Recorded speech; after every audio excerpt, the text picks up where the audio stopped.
Hey, so I was just doing my funnel builder course by Russell Brunson, and I thought it would be a good exercise and good information for anybody watching to go over what I'm learning right now. So the module that I'm in is related to storytelling and mostly related to storytelling to sell things. A lot of people refer to this as story selling in the marketing industry, but we don't need to go that far. Um, so, storytelling, when you're telling a story with the intention of selling something, oftentimes the goal is to replace the belief that the person you're selling to has with a new belief that will lead them into feeling that they need what you're selling them. Oftentimes, this is for the betterment of the person that you're selling to. I try to say that because, when when it comes out of your mouth, it almost sounds like influencing or manipulating them, but the the goal is to help them solve a problem that they have. And what you're really doing when you're telling the story is showing them that you understand the problem that this person is having and you have the solution for them. So I want to make that clear to start. The framework Russell calls the Epiphany Bridge storytelling framework, also could be called the Hero's Two Journeys framework.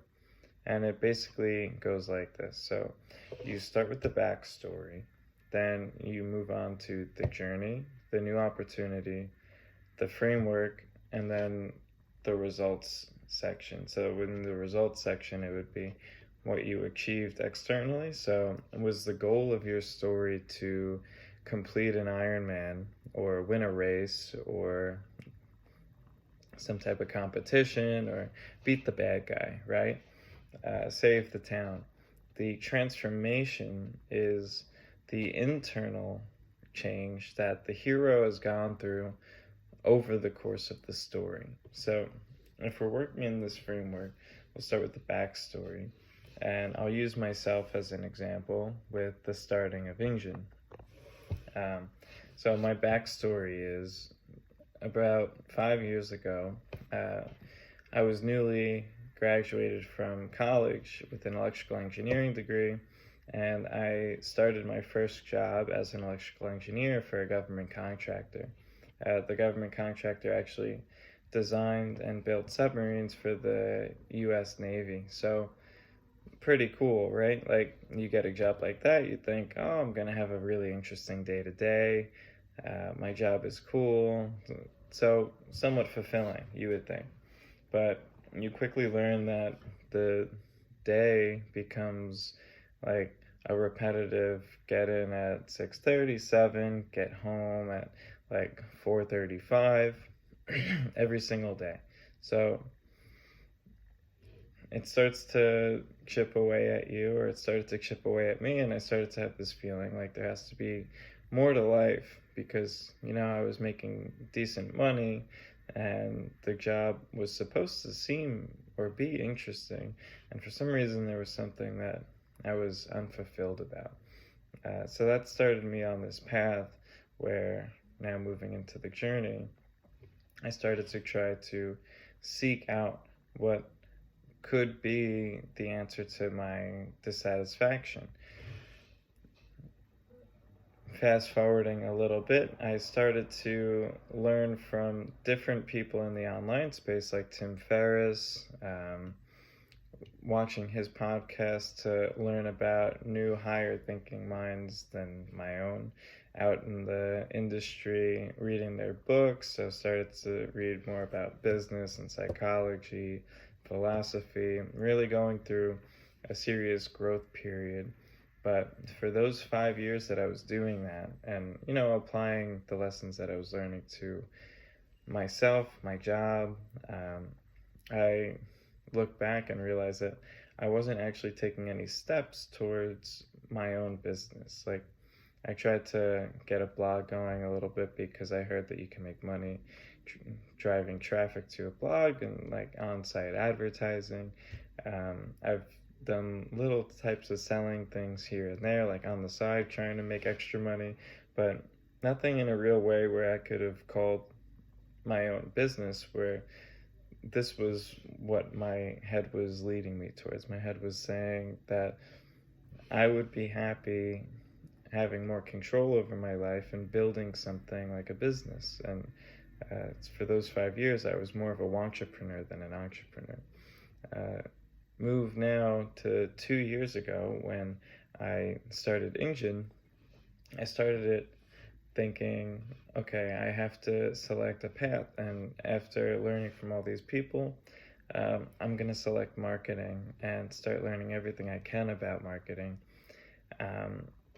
and just try to, I bought the domain, I bought the LLC, and I started working. So as soon as I started working on it, you start to get hit with the reality of the situation where I have to learn this, I have to learn marketing, I have to learn sales, I have to learn how to get a website, get a domain, how to file with the government, get a bank account for the business, get a credit card for the business, doing all these business things that were necessary and that I needed to learn, but weren't actually leading to the important part of the business, which is I have to learn how to deliver a service, or my offer to customers, and I have to learn how to find them. So the two most important things with starting a business: what am I selling or doing for people, and then how am I finding those people to sell to.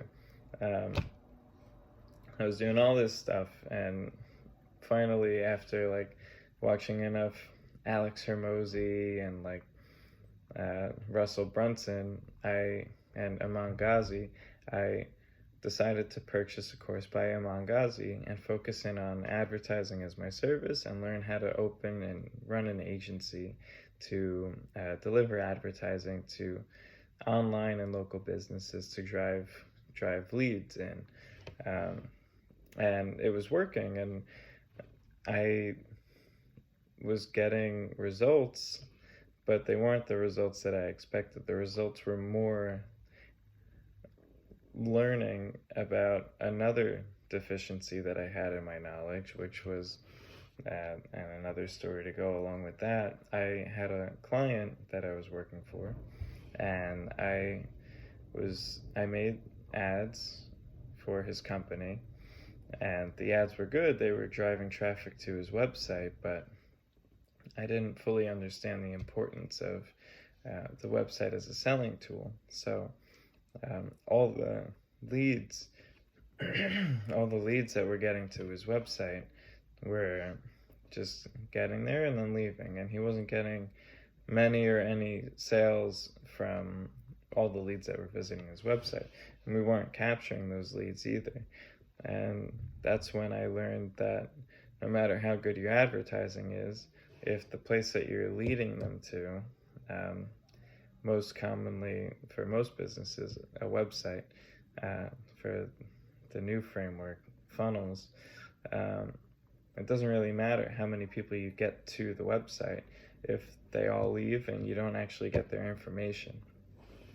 So that was a hard lesson learned, and right around that time I got hit with an ad from Russell Brunson to join magnetic marketing, and I'll spare the details of that story, but magnetic marketing led into my first One Funnel Away challenge, where I learned how to actually build funnels, and then joining the Funnel Builders course that he offered, which was, it was kind of expensive, but it wasn't any more expensive than buying the application for a year, ClickFunnels. So I justified it to myself that I would commit a year to funnel building and learning the ins and outs of funnel building as my service delivery, now also knowing advertising. And the rest is history. Now I have a much deeper understanding of business and marketing in general, and developed a framework to grow companies using funnels rather than just throwing traffic at those companies' websites and hoping that some people buy and that you get some leads. Because one, it's unfair to the business because it's a waste of money, and two, it's frustrating for you as somebody who cares about your job and your performance to um, do your best in creating a great ad, and then learning that no matter how good your ad is, it doesn't mean anything if you don't have the right system in place to make the most of the leads that you're trafficking to your funnel. So the external achievement, I achieved clarity and a real business. So through that path and everything that I learned, I now, at the end of the day, have a business that can deliver results for people and, do it in a much more confident way. And internally, just it's hard to boost this on yourself, but continually working towards your goal, or what you say your goal is the fulfilling part of the journey, and working in a way that fulfills you. At least for me, I feel like I've grown a lot over the last few years that I decided to dedicate my time to this journey. So that is the Epiphany Bridge framework, more or less, because there's people who tell it better and there's people who tell it worse. Although the video is at 12 minutes, so that's around the time that it's supposed to take, 12 to 15 minutes to tell your story. That's it. The goal of this framework actually is you're targeting a person's false belief about a situation. By telling your story, you're introducing what you have to offer people, and the goal is to take them on a journey with you where they feel like they've experienced what you're experiencing and learning what you're teaching as they're going through this story. And the goal is for them to say, oh wow, that is a lot of struggle that you went through, and but now we have the solution to the struggle, and if this is what you achieved by going through this process or this story, I can do the same thing myself. You opened my eyes to a new possibility, and that's what you're selling them. I'll obviously the goal is to refine this over the course of weeks, months, years. So take one. Hope you guys enjoyed. Give this a try. If you have an online business, or even if you just want to get better at storytelling, that is the framework that you should be attempting. And it's based on, tried and true storytelling frameworks, like from Joseph Campbell, who wrote the Hero's Journey book, The Hero with 1,000 Faces. One of the main writers at Disney, who also wrote a book called The Writer's Journey. Many of those books that, they have variations of this framework, but this is by far the simplest and easiest to follow. But either way, choose what framework works best for you and work on your storytelling if you'd like to get more sales in your business or get more people to be engaged with your content. That's all for tonight, and I hope you enjoyed.